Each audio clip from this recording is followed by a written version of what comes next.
Jaguar XF 2021 Long-Term Review.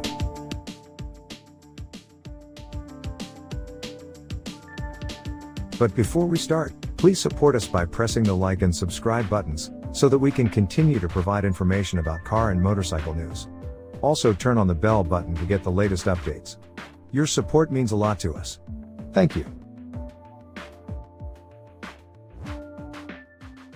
Welcoming the XF to the fleet, November 3, 2021.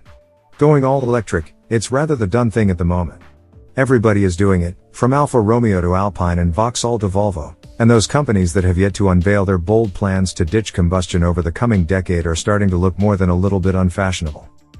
We have had a good few heavy-hitting headlines over the past few months on this very subject, among the earliest and most impactful of which was Jaguar to become all-electric brand from 2025. Other manufacturers will beat them to the punch, of course, but here is a name so intrinsically associated with big-engine sports coupes, snarling race weapons and driver-orientated saloons that the concept of a completely engine-less build hall at Castle Bromwich seems almost unimaginable. In the meantime, this particular new XF, as you'll no doubt have clocked, is categorically not electric.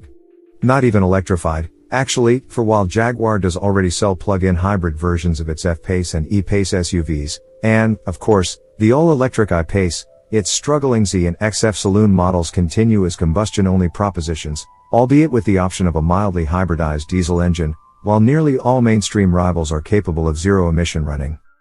So can the XF, as the flagship of JAG's modern saloon lineup, remain a competitive option in what is already a dwindling segment? It's the right time to ask.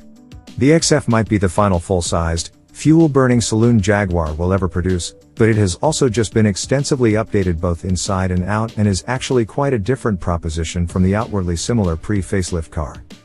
We've gone for the midpoint of the lineup in the form of the 248 bhp P250 petrol engine, which stacks up neatly stat-wise against the BMW 5 Series 530i and Audi A645 TFSI, 0 to 62 miles per hour in 6.9 seconds, a top speed of 155 miles per hour and a combined 35.2 miles per gallon.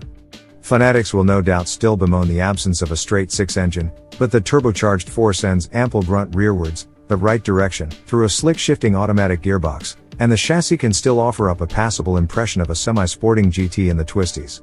And there's no denying the presence this car exudes at the curbside. The visual and technical changes are no doubt extensive and effective enough in their own right to cause at least minor headaches in Munich, Stuttgart, and Ingolstadt, but really it's the revised pricing structure that could most tangibly punt the XF back towards the top of the fearsome Exec Express segment. Just £33,975 gets you into Jaguar's biggest saloon these days. That's the price of a Volkswagen Golf R line with a few extras or, perhaps more relevantly, around £5,000 less than a 5 Series or a Mercedes-Benz E-Class. And it's not like it could ever be considered the lesser option materially. If I may be allowed to defy autocar convention in offering a cliché, it really is a huge amount of car for the money. The car you see here, admittedly, is specified in racy or dynamic trim and comes with a fair few option boxes ticked, to the tune of just over £5,000, actually, so we're not running the true bargain of the class. But that recent round of updates for the XF has freshened it up sufficiently to satisfy this owner of its value for money even in higher specification forms. There's a fresh new front end with slimmer headlights and a redesigned grille, a chunky, but primarily decorative, diffuser at the back end, crucially, a totally overhauled cabin.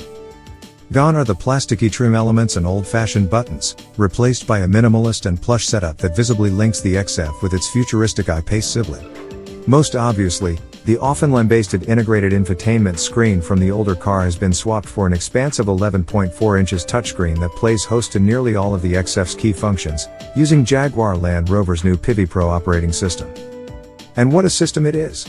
All too often do car manufacturers seem to confuse quality and utility when designing infotainment interfaces these days, but even after some 1,500 miles behind the wheel, I've yet to encounter any of the clunkiness or counterintuitiveness that plagues so many of its rivals' digital architecture. The overall finish and functionality of the system belies the XF's low list price.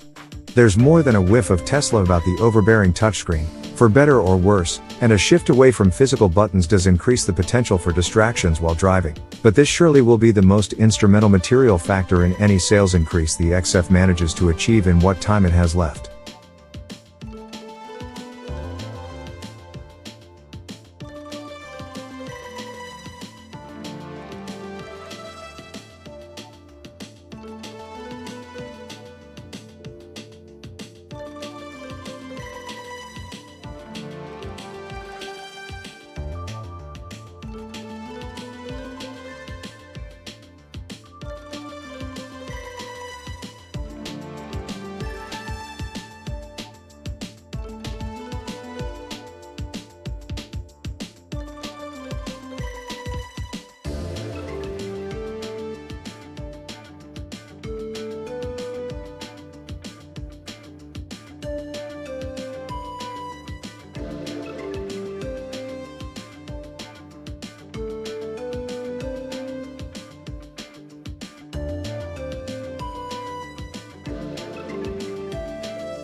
Thanks for watching.